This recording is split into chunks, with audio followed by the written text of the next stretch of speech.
Hello everyone and welcome back to Lucky Loaders 15, where I'll be giving you two of my best tips for tomorrow's racing.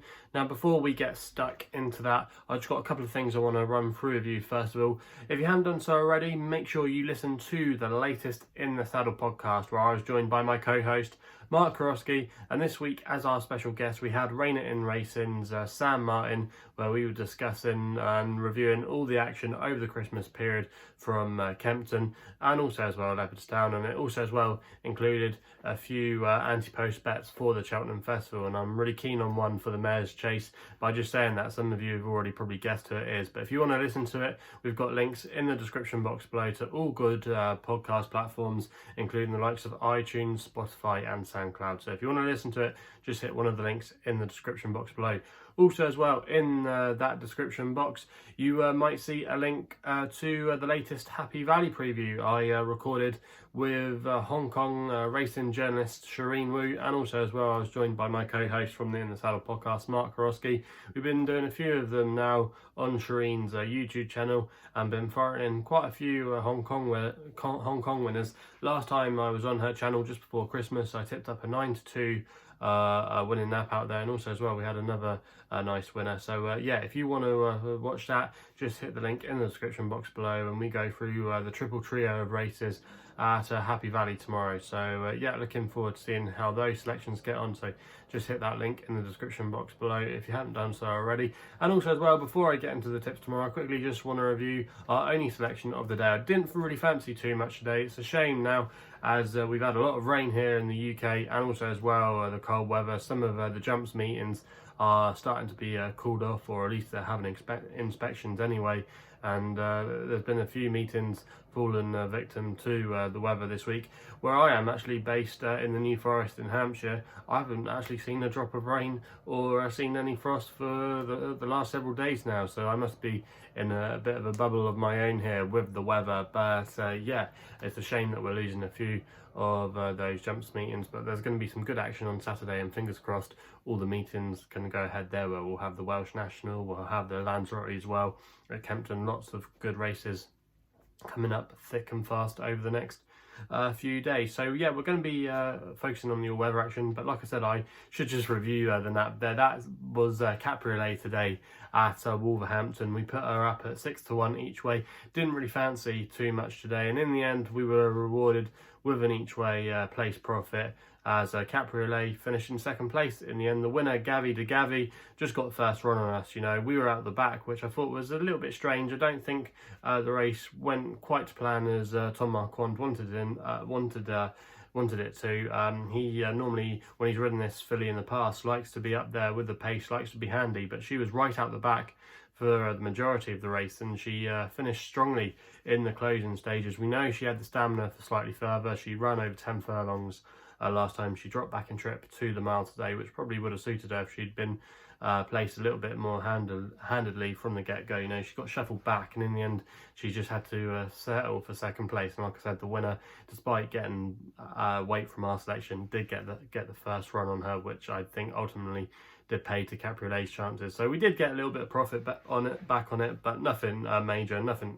really to write about. But still, it's not a loss, is it? But hopefully we can have a better day tomorrow and find some winners on the cards at Wolverhampton and Kempton, and that's the only two race meetings on the UK tomorrow, and we've got one from each. And we're going to be starting with my nap tomorrow, which runs in the 255, the class 4, the feature race of the day. A lot of low grade stuff at Wolverhampton tomorrow, but I fancied one here, and that is Toronado Queen, who's a 5-2 shot at the moment, and I'm going to recommend a 1 point win bet as my nap of the day tomorrow. Now this horse is trained by Richard Fahy, and Conor Murtagh is booked for the ride, claiming a handy £3 off the horse's back. Now this horse has been running quite well of late actually, and has been running in some decent races. She ran at Christmas at Wolverhampton, where she just was beaten by John Gosden's Smart filly, who's been running some good races of late. That's Moonlight in Paris, who's now rated 102. Our selection, Toronado Queen, was actually racing out of the weights that day. It was a class 2 filly's handicap, but she's still justified that she was up to that class, and she ran a really good race under Laura Pearson, who's been catching a few eyes over the last few weeks. And yeah, she was steaming home in the closing stages, and she was a really big eye catcher. Before that as well, she bumped into a progressive filly of Ed Walker's, who won the conditions race last night. The name begins with A. I can't remember the name off the top of my head, but she looks a really progressive horse in the colours of Bjorn Nilsson. So she's bringing some smart form to the table tomorrow, and this is arguably a bit of an easier assignment compared to what she's had recently. She's up against quite a lot of tough, battled, hardened handicappers here that are pretty exposed. But Toronado Queen, I still think, might have a little bit of scope off her mark. She's rated 78. She will as well be getting £3 off her back from Conor Mercer, so that is going to help. But yeah, she's going to need a strong pace to be running this race tomorrow, but I can see her getting that. There's a few horses in this race that like to be handy. I would expect Rich Hannon's runner to be up there making the pace, and there's a couple of others as well that might like to go forward, so it could just set up quite nicely for her. She's a horse that likes to come off from the pace, and that can often pay to your advantage at Wolverhampton. It's not always a front runner's paradise. So for me, I think there's a lot to like about Toronado Queen tomorrow. She's dropping back into a workable grade. It's got workable mark. Her form looks really well in the context of this race, and I just think if the cards fall right for her tomorrow, 5-2 could be a slightly big price there, and I think she'll be shorter come post time tomorrow. I could see her maybe going off maybe a short 6-4. So yeah, I think there'll be market support for her. 5-2 was currently available at the time of recording with a lot of firms, so if you can still get that price, I would recommend you to take that. And yeah, I'm confident we can get a win in that there at Wolverhampton tomorrow. We then go to Kempton for the Twilight card there in the 440, and this is where my next bet is going to come in. And I thought this horse really should be vying for favouritism, and that is Mammasaidknockuout. And you can currently bet this horse at the time of recording at 6-1 as my next best of the day. I'm going to recommend a 0.5 each way selection here. Now, I would be disappointed if this horse couldn't make the frame. Ross Ryan is riding for Richard Hannon tomorrow, and I think this horse ran a really good race last time in a really competitive nursery.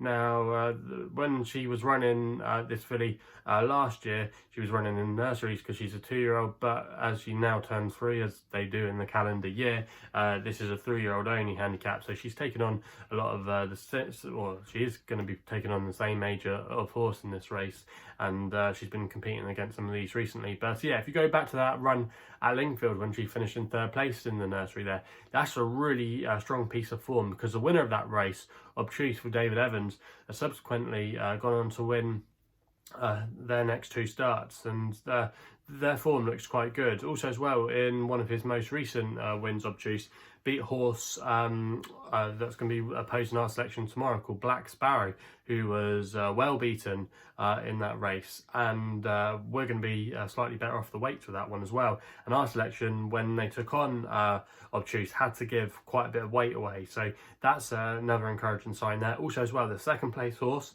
in that race, Genevieve of Amy Murphy's, came out and won today for Marco Gianni and Amy Murphy at Lingfield. And also as well, the 4th place horse came and won on their next start at Wolverhampton. So the form has a strong read into it, and the time before that, our selection was a winner at Lingfield over 6 furlongs. So this filly has been running in some good races. She's off a mark of 68. She was raised £1 by the handicapper for that run. I think she still got a bit of scope off this mark, and I'll be disappointed if she couldn't finish in the first 3. I expect her to just be tracking the pace. There's going to be a lot of pace on in here. There's a few that like to get on with it. So if they do go hard early on with the likes of Black Sparrow, it could set up for the closers. She's run over 7 furlongs before, and we know hopefully she'll be doing her best work late on, and her form looks really strong in this contest. So I think at 6-1, this is quite a big price here, and I was expecting this horse to be vying for favouritism. So yeah, this horse, Mammasaidknockuout, is going to be my next best of the day, and I'm going to recommend a 0.5 each way selection at 6-1. So quick just recap there, the two tips. In the 255 at Wolverhampton, Toronado Queen is the nap of the day, a 1 point win bet at 5-2.